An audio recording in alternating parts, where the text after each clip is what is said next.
Olá, bom dia. Toda semana te apresentamos empresas que estão amadurecendo a gestão e obtendo resultados melhores, com mais lucro e controle. Hoje vamos falar sobre o serviço público, para te mostrar que lá também é possível ter uma gestão competente.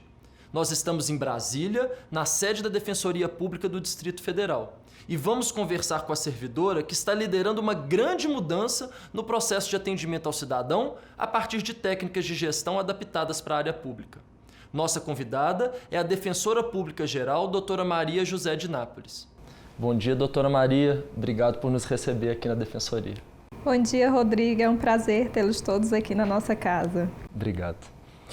Você está na Defensoria há vários anos. Atuou na execução penal, trabalhando em vários tipos de casos. Qual que é o perfil de condenado que vocês atendem? A gente pode perceber que o perfil geralmente gira em torno ali de jovens, até 24, 25 anos, pardos e negros e com grau de escolaridade baixa. Por aí a gente percebe, então, a necessidade do desenvolvimento de políticas públicas necessárias para tirar esses jovens da rua, para colocar esses jovens na escola, para que a gente possa ter um futuro melhor e um sistema penitenciário livre de tantos jovens como a gente vê atualmente. O seu papel como defensora pública é ler todo o processo e tentar encontrar formas de reduzir a pena de um condenado. E dezenas de vezes você teve sucesso. É uma mistura de experiência com informação, ou seja, o defensor precisa estar muito antenado às mudanças que vão acontecendo na legislação? Sempre muito antenado. O Código Penal ele dispõe que a lei posterior mais benéfica ela se aplica aos crimes anteriores. Então, mesmo no âmbito da execução penal, às vezes a gente tem a impressão de que é crime, pena, 6 anos, 4 anos, mas não, há uma complexidade muito maior do que isso na execução penal. Então, o defensor, a pessoa que atua no âmbito da execução penal, ela tem que sempre estar antenada com as leis vigentes no momento do seu trabalho. Vamos voltar um pouquinho no tempo. Agora para falar sobre a sua decisão quando era adolescente, ainda no ensino fundamental, de se tornar uma defensora pública. O que aconteceu na escola? O que te motivou a seguir essa carreira? A minha professora de História nos levou para assistir um júri no fórum local. Nós saímos da escola e fomos até o fórum local, assistir a um júri. E lá eu pude perceber que era naquele mundo ali que eu queria viver no meu futuro. Ver aqueles personagens ali no tribunal do júri, o juiz, o promotor, o defensor, me fez ver que era aquilo que eu queria para o meu futuro. E realmente foi isso. A partir dali, então, eu comecei a me empenhar, a saber que eu queria fazer o curso de Direito e seguir carreira no âmbito do Direito.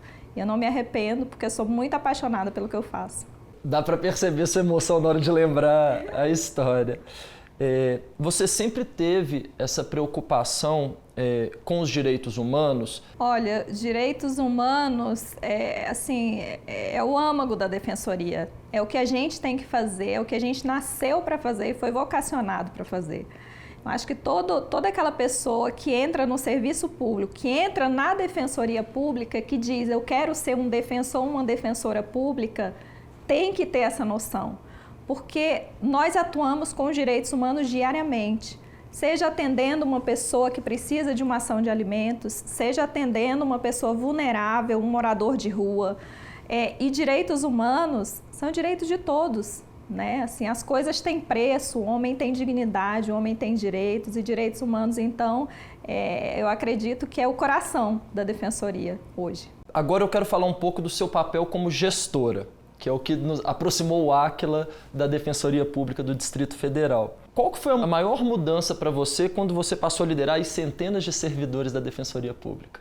Foi uma mudança radical. Você sair da atividade fim, sair da atuação lá no processo, nos presídios ou nas varas de família, enfim, para uma atuação mais na parte de gestão, são 180 graus. Você se vê num mundo totalmente diferente. E quando você estuda direito, o curso de direito, ele não te prepara para ser um gestor, Mas acho que isso veio de uma maneira muito tranquila, mas uma mudança muito bem-vinda, que me fez descobrir coisas que eu não sabia, E me fez aprender muito, me fez me doar muito para a gestão. E realmente eu posso te dizer que foi uma experiência, está sendo uma experiência maravilhosa que eu vou levar para a vida, Um crescimento pessoal, um crescimento profissional. e assim, que me traz muita luz, muita esperança de melhorias para a instituição de um modo geral, assim. Doutora Maria, nosso time de consultores, junto com o time da Defensoria, criou um planejamento estratégico para nortear os próximos anos aqui da Defensoria Pública. Qual que é a importância de ter esse plano de voo, esse plano de longo prazo? Eu acredito que tanto nas instituições privadas quanto no meio público, o planejamento é tudo. Assim, eu acho que é dali que você tem que partir com o seu plano de voo tem que estar pronto para que o seu voo saia perfeito, de forma que esse planejamento traga os benefícios que realmente a gente, quando sentou ali para confeccioná-lo, aqueles benefícios ali a gente possa implementar na prática. Então, planejamento, acredito que é tudo, assim, no setor público, principalmente. Na verdade, é no setor público que a gente tem que, sim, partir de um planejamento estratégico pronto, de um planejamento estratégico que possa nortear o nosso trabalho ali no desenvolver de um mandato, de um lapso temporal. Nesse sentido, você acha que você está conseguindo deixar sua marca, sua identidade no planejamento que está sendo conduzido aqui na Defensoria? Sim, eu não tenho dúvida que nesse planejamento estratégico a gente tem ali um dedinho de Maria, de Daniel, de João e, enfim, um dedo da nossa gestão ali no planejamento que vai nortear a instituição pelos próximos anos. Você coordena hoje cerca de 900 servidores públicos e uma das suas prioridades era montar equipes do tamanho certo para cada demanda. Qual que era a dificuldade que vocês vinham enfrentando nesse sentido? Eu acho que a maior dificuldade, e eu digo isso de um modo geral no setor público hoje, é a deficiência no nosso corpo técnico, né? É a dificuldade que temos hoje, por exemplo, de nomear defensores, de ter realmente um quantitativo que seja capaz de suprir as nossas necessidades. Hoje a gente não tem. Então, a gente tem que fazer sempre muito, com muito pouco na defensoria. Acho que essa é a maior dificuldade. Então, nós temos que partir aí de um número que já é deficiente para a gente montar as equipes de referência em cada um dos setores. Essa é a maior dificuldade. Acredito que vai ser a maior dificuldade do setor público, vai continuar sendo a maior dificuldade do setor público, principalmente com a implementação dessas novas regras que restringem a nomeação de servidores públicos. Você chegou a pensar em reorganizar os núcleos de atendimento ao cidadão que a Defensoria tem espalhado pelo Distrito Federal? Sim. A administração pública hoje, e isso é fato, acho que tem que se reinventar. Continuar fazendo muito com muito pouco. Então, assim, o que nós pensamos? Às vezes, uma aglutinação de núcleos poderia, principalmente por conta da questão da otimização das equipes, que nós temos poucas pessoas no atendimento, mas não só por isso, também o nosso orçamento, ele tem sido muito utilizado para essa finalidade de aluguéis, né? Então, a gente teve que partir de todo um estudo aí da otimização do serviço, da questão da diminuição dos nossos custos orçamentários, nesse ponto, para pensar em formas de, então, possibilitar que o nosso atendimento continue, mas com custo menor. Então, a gente pensou realmente na aglutinação de núcleos, sem que isso interfira também no bom atendimento da população, que eu acho que isso é essencial. Outra inovação que você e a sua equipe estão adotando é ter um sistema eletrônico para coordenar o trabalho de atendimento ao público. Que avanço você prevê com esse investimento? Acredito que a otimização do atendimento por meio de centrais de atendimento, da nossa central de relacionamento com o cidadão, acho que isso vai ser assim, paradigmático no âmbito da Defensoria do Distrito Federal. A questão numérica também, de quantitativos. Hoje a gente não tem uma base sólida de referência aí de estatística. Um sistema vai nos trazer essa estatística e essa estatística não serve só para o órgão, ela serve também no âmbito externo, até mesmo para facilitar a confecção de políticas públicas com base nos nossos números. Porque um sistema pode, por exemplo, deixar claro em que setor ali da nossa comunidade, do nosso Distrito Federal, tem uma deficiência em relação, vou te dar um exemplo, a creche. O nosso sistema pode deixar isso claro, dizendo, olha, a Defensoria Pública entrou com inúmeras ações relativas à creche. Então, o sistema vem para facilitar a nossa vida enquanto instituição, mas também para trazer um benefício para toda a sociedade. né? O sistema hoje é essencial no nosso trabalho. Então, acho que isso vai, assim, ser um ponto de partida aí para uma outra visão também no âmbito da Defensoria Pública. Ou seja, uma ferramenta de gestão para te ajudar na tomada de decisão, Sim, né? Com certeza. Um papel importante que você tem nesse processo todo de redesenho da gestão é engajar os servidores, para que todos queiram fazer parte e sejam agentes de mudança. Como ter sucesso nessa tarefa, que eu acredito que é uma das mais difíceis? Acredito que conhecer cada pessoa, saber das suas dificuldades, saber das suas facilidades, saber dos seus dons, eu acho que estar atento para a pessoa, né? Eu acho que conhecer a sua equipe é a primeira coisa, conhecer de verdade a sua equipe. E a partir daí, então, tentar extrair de cada pessoa o que de melhor ela te pode dar. Realmente é um trabalho difícil, não é um trabalho fácil, mas é um trabalho que eu faço com muito amor, com muito prazer, porque realmente a equipe com a qual eu trabalho eu conheço muito bem, eu consigo extrair deles o que eu acho que eles têm de melhor e eles me dão um retorno muito, muito bom. Assim, eu tenho uma equipe fantástica. Pequena, mas muito boa, Rodrigo. E talvez essa seja uma das marcas do seu planejamento estratégico, esse envolvimento do time que eu acredito que é a sua cara. Sim, eu tento envolver todo mundo mesmo, seja na brincadeira, seja de maneira séria, enfim, eu tento trazer todo mundo pro jogo. Doutora Maria, você também é conhecida por fazer reuniões rápidas.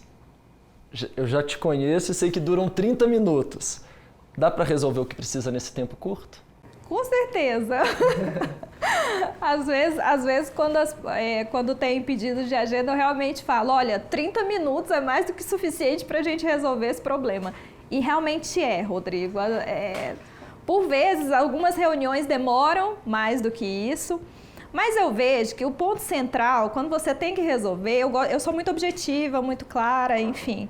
Gosto de resolver realmente as coisas rápido, mas resolver para dar certo. Nesse sentido, teve um alinhamento muito bom entre esse seu jeito de conduzir a tomada de decisão e o padrão do Aquila, de realizar rituais de gestão, principalmente com a ponta. Dentro desse seu ritmo acelerado de trabalho, como que foi esse fortalecimento de rotina de reuniões com os atendimentos, com os gestores das unidades?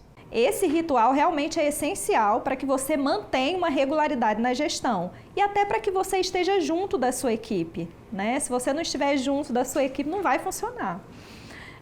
Então, o ritual traz essa uniformidade, traz esse costume, né, de sentar com a equipe, de conversar, de entender quais são os pontos relevantes que a gente tem que tratar, as nossas deficiências atuais.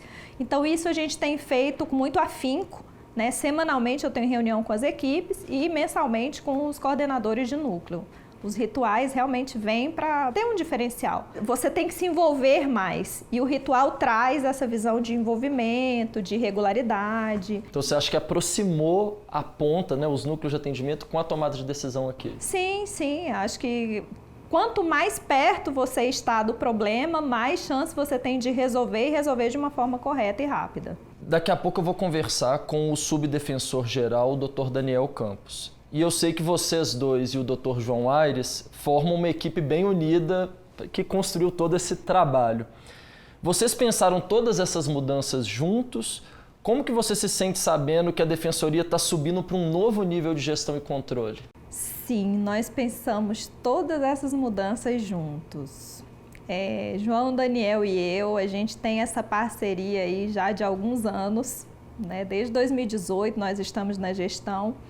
E realmente é uma parceria que eu vou levar para a vida, porque é difícil às vezes a gente ter no trabalho uma sintonia tão grande que isso extrapole os limites do próprio trabalho. Um vínculo que funciona, cada um com seu papel, cada um com a sua forma de agir, cada um com as suas ideias. A gente sempre costuma dizer que a gente se complementa. Nós pensamos juntos, nós pensamos um planejamento estratégico juntos desde o início.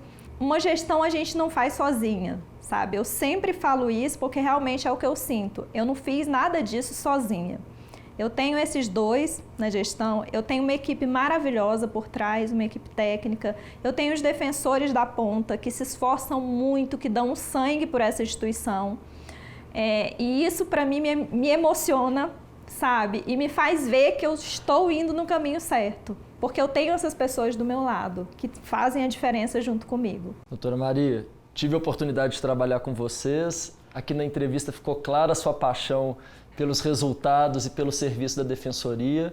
Muito obrigado pela entrevista. Eu desejo todo sucesso na implantação do planejamento estratégico e na evolução da Defensoria Pública do Distrito Federal. Rodrigo, eu que agradeço demais a parceria de vocês. Vocês também participaram da nossa história, né? Colocaram ali uma marquinha na história da Defensoria Pública do DF.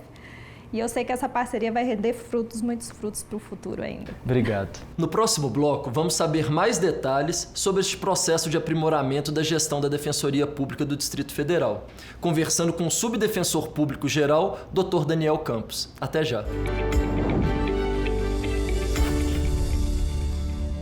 O Aquila é uma empresa internacional de origem brasileira especializada em gestão por resultados. Temos 450 profissionais com atuação em consultoria, treinamento e tecnologia de gestão. A gestão é fundamental para o sucesso de uma organização e acreditamos que todos os ativos podem ser mais produtivos. Nosso espírito de servir nos faz assumir como prioridade os interesses das marcas que nos confiam seus recursos. Nosso time de sócios e consultores gostam do que fazem e se dedicam sem cessar à busca da excelência. Oferecemos soluções avançadas de gestão para que empresas e órgãos públicos no Brasil e em diversos países ganhem mais eficiência e aprimorem sua performance. Nosso conceito de qualidade: lutar continuamente para entregar o melhor produto e prestar o melhor serviço pelo menor custo. Transforme sua visão de futuro em resultados. Ajudar quem mais precisa e tendo a certeza de empregar o dinheiro público da forma mais comprometida possível. É essa a missão dos servidores da Defensoria Pública do Distrito Federal. O órgão está passando por importantes mudanças na gestão e vamos entender mais detalhes na próxima entrevista.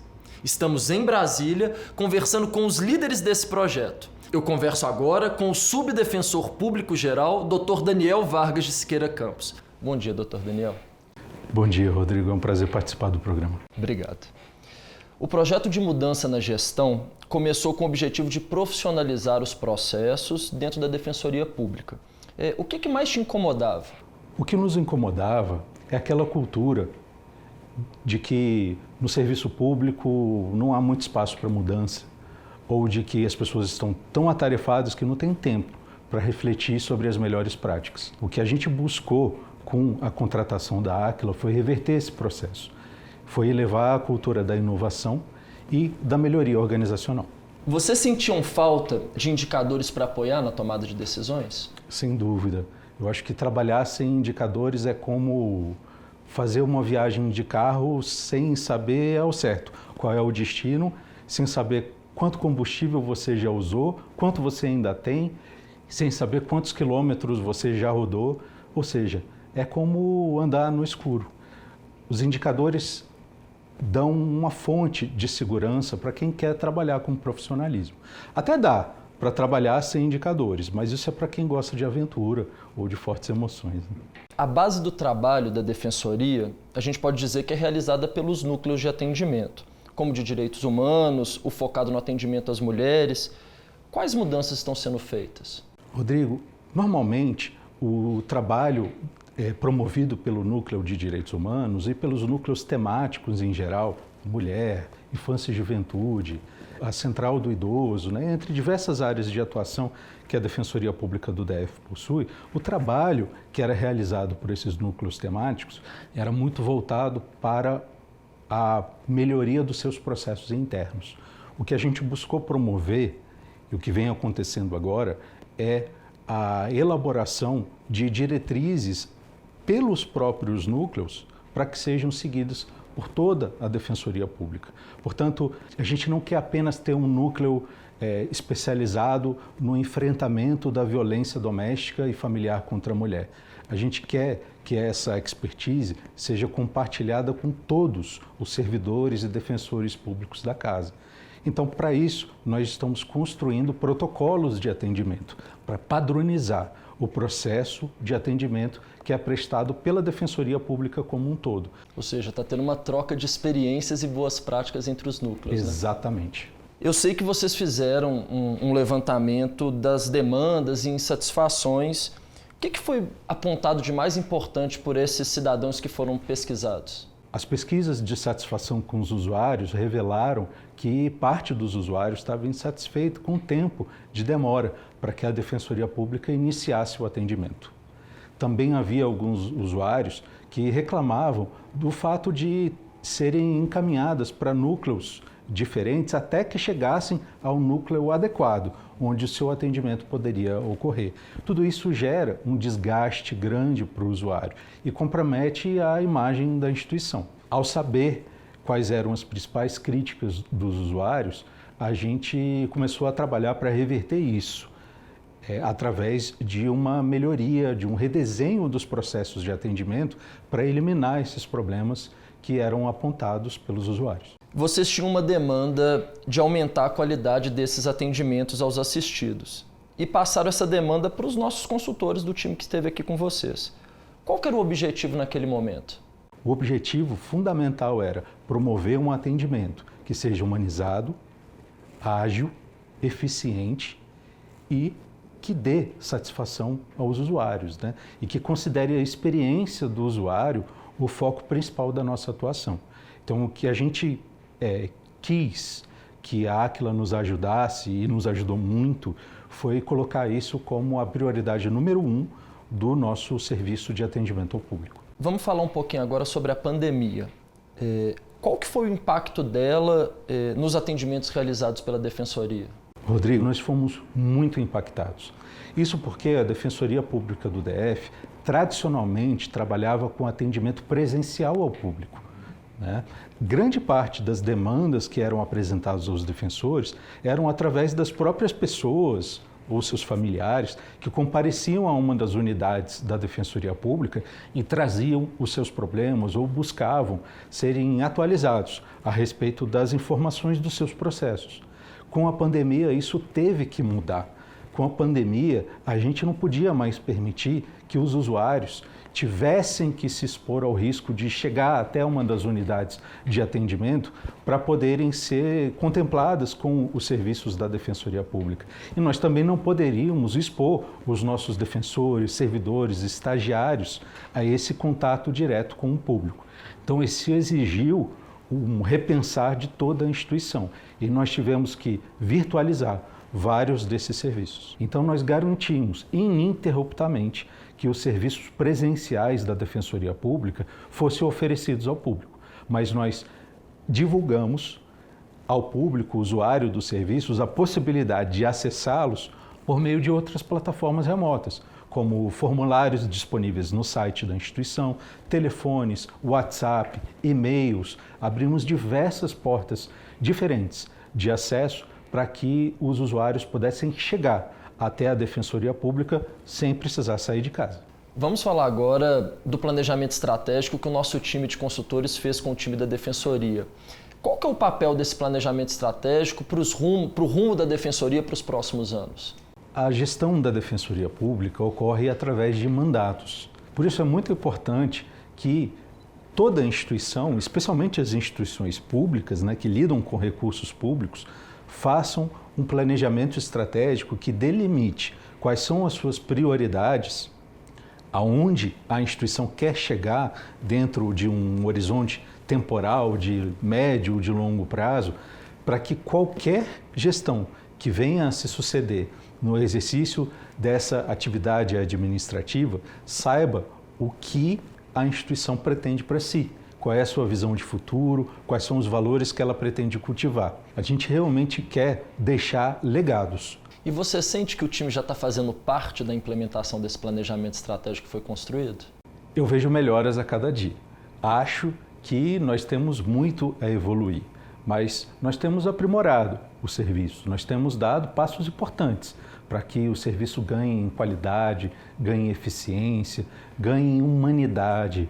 E acho que o time está comprometido com esses valores. Dr. Daniel, para a gente encerrar, me conta sobre o projeto de aumentar a receita da Defensoria. Quais inovações vocês estão planejando? uma das estratégias buscadas é a de instituir fontes alternativas de receita que não precisem passar pela lei orçamentária anual, não precisam passar pela disputa da fatia do bolo orçamentário, sabe? Há outros mecanismos de captação de receita.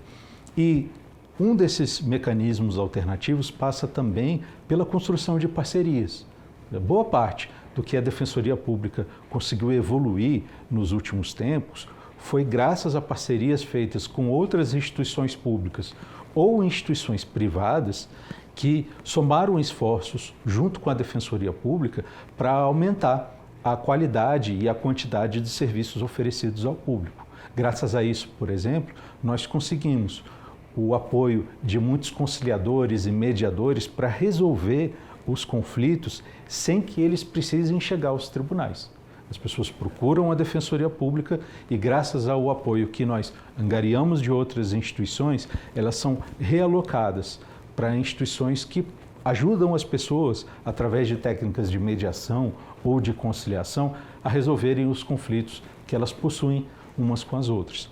Então, são iniciativas como essa que fazem com que a Defensoria Pública consiga, mesmo com parcos recursos, prestar serviços de excelência e com uma amplitude cada vez maior. Ou seja, dessa forma, com essa mesma estrutura, vocês acabam conseguindo atender muito mais assistidos, né? Exato. Gastar menos, fazer mais. Interessante esse processo de inovação de fontes de receita. Me dá um exemplo, por favor, de alguma fonte alternativa. Vou te dar 2 exemplos bem recentes. Primeiro exemplo, nós conseguimos, através de recursos captados do Fundo dos Direitos da Criança e do Adolescente aqui do Distrito Federal, nós conseguimos uma carreta que vai rodar o Distrito Federal, especialmente as regiões mais carentes do DF, para levar os serviços da Defensoria a quem precisa. Esse custo não veio do orçamento, mas veio de recursos partilhados, né, de fundos, né, que recebem contrapartidas, né, através de subvenções sociais e que aportaram mais recursos à Defensoria Pública para a melhora dos seus serviços. Um outro exemplo bastante interessante foi o nosso aprimoramento dos serviços de educação em direitos através do nosso estúdio. O nosso estúdio foi construído e equipado graças a uma parceria com o Ministério Público do Trabalho, que pegou parte dos recursos de empresas que violavam direitos dos trabalhadores e destinou à Defensoria Pública para que ela contratasse empresas para aparelhar a instituição com recursos de ponta para que a gente pudesse produzir vídeos e outros materiais publicitários ou informativos que pudessem chegar a quem mais precisa.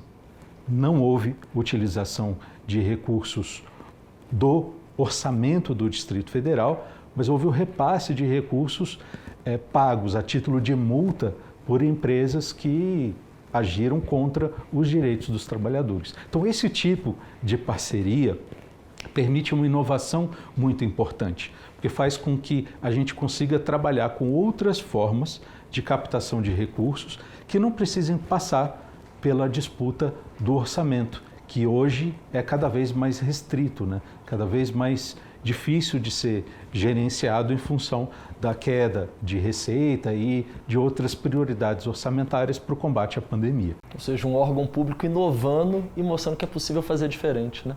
Estamos trabalhando para isso. Doutor Daniel, muito obrigado pela entrevista. Desejo muito sucesso para você e para todo o time da Defensoria.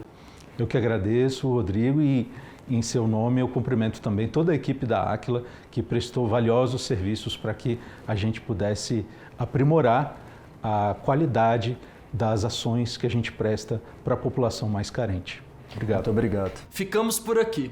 Para rever ou compartilhar nosso programa, é só acessar o YouTube da TV Band Minas ou do Aquila. Querendo falar com os nossos consultores, estamos acessíveis pelas redes sociais ou pelo nosso site. Semana que vem estaremos de volta com mais técnicas e cases de gestão para te ajudar a ser um gestor excelente. Obrigado pela audiência, até lá.